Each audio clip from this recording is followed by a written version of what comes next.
Hey folks, I'm HB, this is Dr. Pink. Today's topic is tapping, but more in the Eddie Van Halen style. So that's more or less something like this.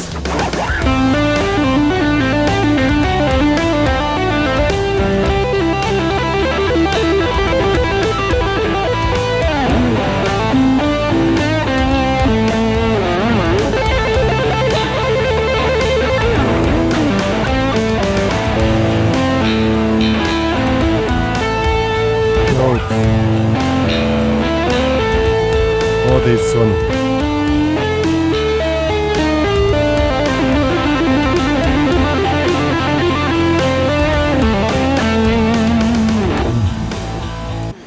Yeah, something more or less like this. And first thing you need to discuss when you start with tapping, which finger or tapping thing you want to use. In real life, it's pretty easy. If you use this finger, this means something else than this finger. So, but I'm going to explain the differences. I just play now with this finger. Has the advantage. You have more or less a little bit more control over the tapping itself. I don't know why it's like this, but it's like this. It has the disadvantage when you want to switch to tapping and you play with a pick, then you need to somehow hide the pick and make this finger free. If you use this finger and you play with the pick, it's pretty easy. I personally, when I play with the pick,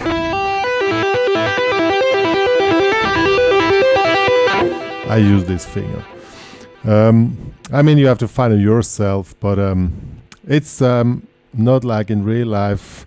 It just makes a difference of the feeling, but not of the meaning. Instead of, you know what I mean. Good. So now let's check out some ideas how you can play this stuff. All right. Now for demonstration purpose, I use this finger, the index finger, and I don't use a pick at all because my normal technique is with pick and using the middle finger. But it doesn't really make a difference on the technique. It's up to you. So the main thing with the tapping is there's an additional movement in your right hand that you add an additional note above, and therefore it's pretty useful that you know your scales, not only the vertical way but also the horizontal way. Why is it that so? In this case we have an example in A minor. So we're playing A minor scale.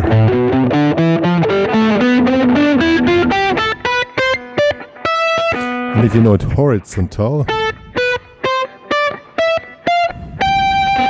see, and the point is you have one figure like this is represent A minor. Then you add an additional note, and when you tap in, is movement like slightly sideways. So see, slightly sideways. I'm going to show with the pick and the middle finger if you want. It's pretty the same thing. Yeah, but now for demonstration purpose, I use the index finger. So now the rhythm is very essential in the tapping because the movement itself is easy. See, now if you have a track like this one here, you want to play a 60-note figure, so taka taka taka taka taka taka taka taka taka.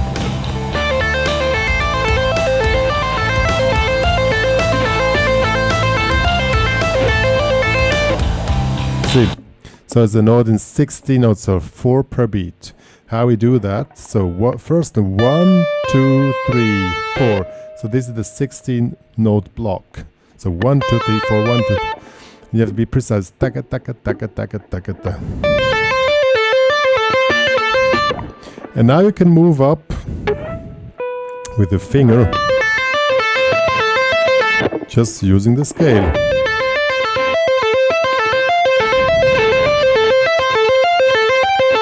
Pretty easy. In 16 notes.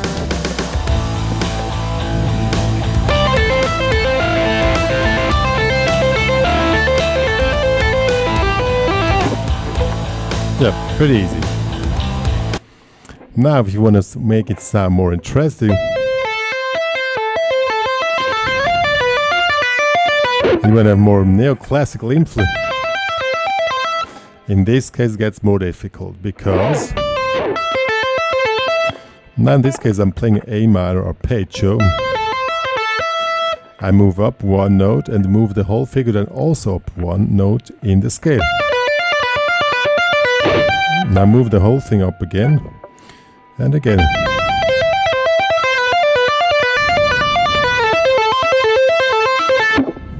In 16 notes.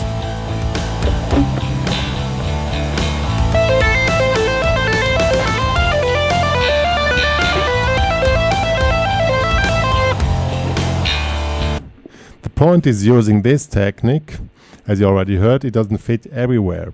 So if you move up, if you have just keep it on the A minor here and just move up, more or less it's like a pentatonic feeling. If you play pentatonics, it mostly fits. So in this case you just move up with the upper part of the tapping. But if you move the lower part, then you need to follow the chords, and then it gets more complicated. And this is not today's topic, but it's just a possible technique.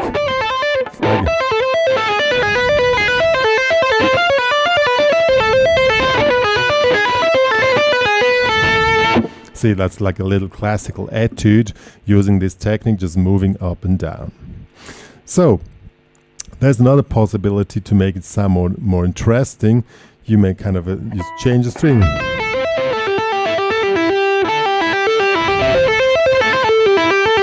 Or like this.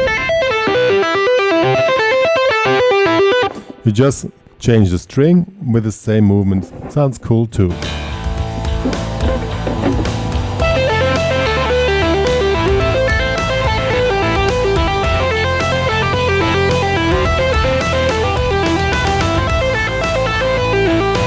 Yeah. Good. Now this was 60 notes. If you want to go into double time, it's pretty much the same like if you would go to tremolo picking in normal playing style if you don't know the speed of it. So, I'll show what I mean. These are normal 60 notes. The tremolo picking would be this.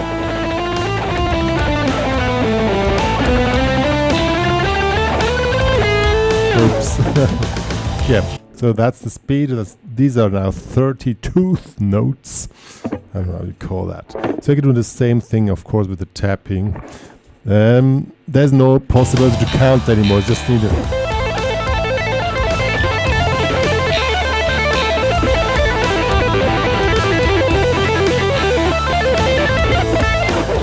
something like this. I personally prefer more the slow style because for me it's more sophisticated. And there's one cool trick there. I like this one here. So this sounds even more faster. You're here in this 5th, 8th, and then you alter between the pinky and the index or the middle finger of your tapping hand. Gives a cool effect.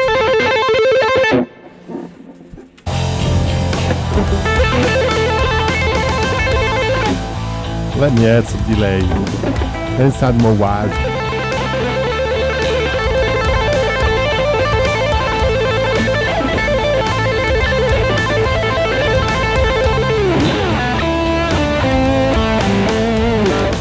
Yeah. Good. So more or less the normal stuff. Now, what I also find pretty cool is the police car. Not the police car itself, but the police car effect.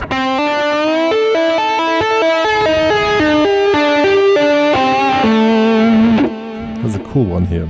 So you're in 5th, 7th, with the bending, and then you hold it, go on the 10th fret in A minor, then slightly release the bending. When you finish, you release to the 5th fret. And that's the police car effect. Pretty cool one.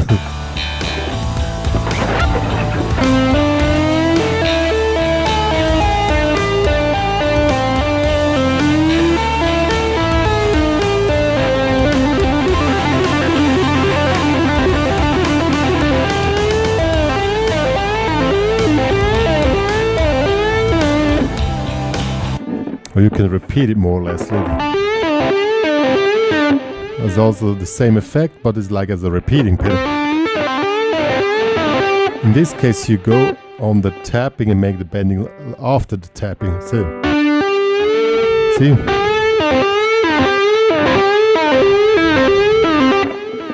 Very funny. So that was more or less a little bit Eddie Van Halen style. Now coming to a little bit more cool stuff. I don't want to say that Eddie Van Halen is not cool. Of course it's cool, but I like stuff like this, which is not really where the speed is not the center of the tapping, but like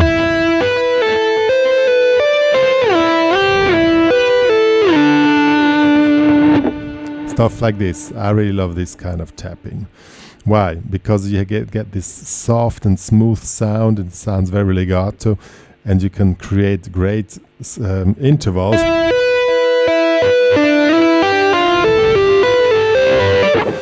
In this case, of course, you need to know the scale itself on one string.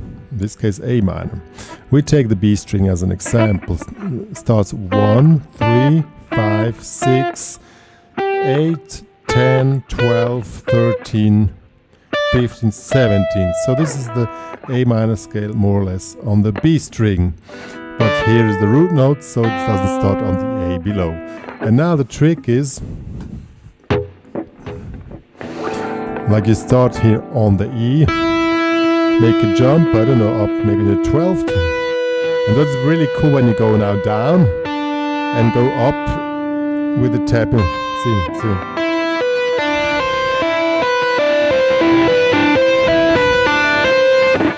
That creates a really cool effect, which is not very hard to play and only possible this way.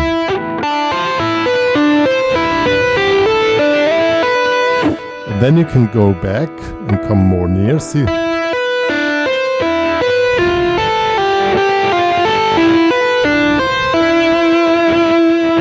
Very nice effect.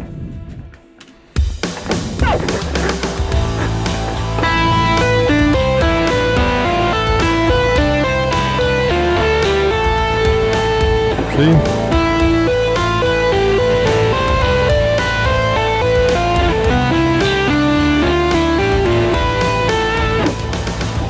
And the cool thing with this technique, as I've seen now, you can walk around the scale and make crazy stuff like staying on one note with the right hand and just move with the left.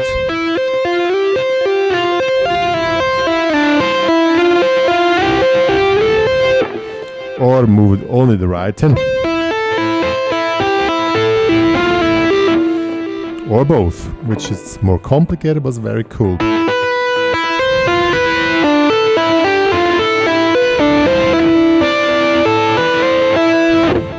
Very cool.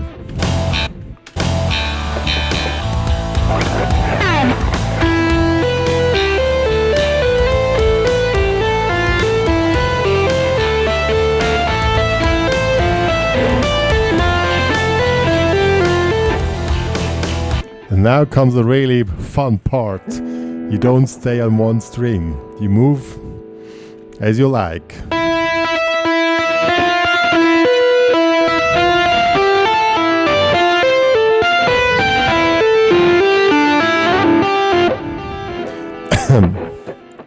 The principle is very easy from the technical part. The hard part is getting the right notes. In this case, you need to know, of course, the minor string on. In this case, I was playing on the B and E string, and you just need to know it on both parts, and then you can jump around in between. And you need to have a proper technique here that the other strings don't sound.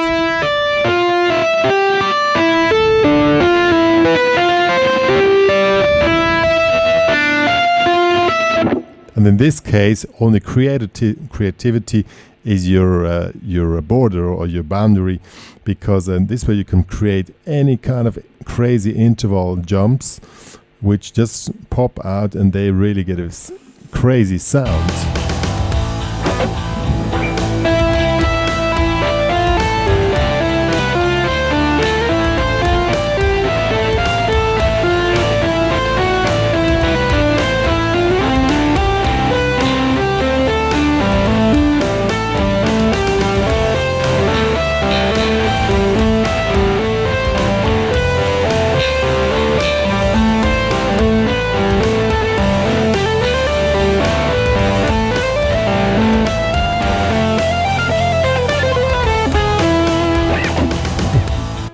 Yeah, and that was now the most crazy thing which you can do.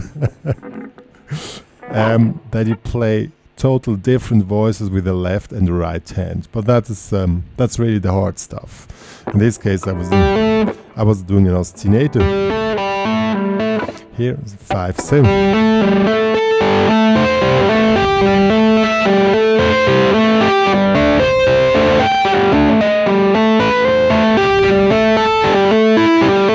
And then just move around with the right hand. And then you even could do like Bach style, like moving left and right and simultaneously. But we skip this one for today. Yeah, that's more or less what you can do. And the really hard part, like what that would be.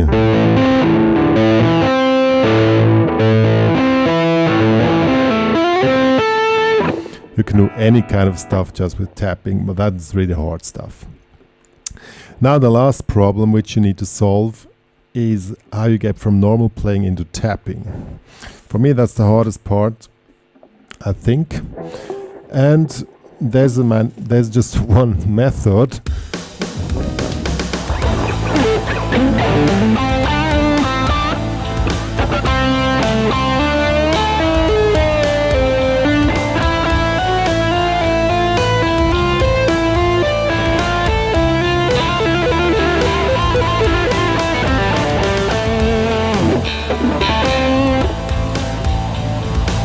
As I have seen, I'm using the method with the middle finger. In this case, it's pretty easy to switch between the two techniques. If you're playing with index, it's getting harder, but it's mainly kind of is a matter of practice that you're fast enough to change between the two techniques. Good, coming to the final notes, there's one question: why we need tapping? Because it's cool. Looks cool, sounds cool. You get the kind of legato playing and sound, and that's what it's all about with the whole tapping stuff. And then just mix it up. Don't exaggerate it like in the kitchen. Don't use salt all the time, just a little bit.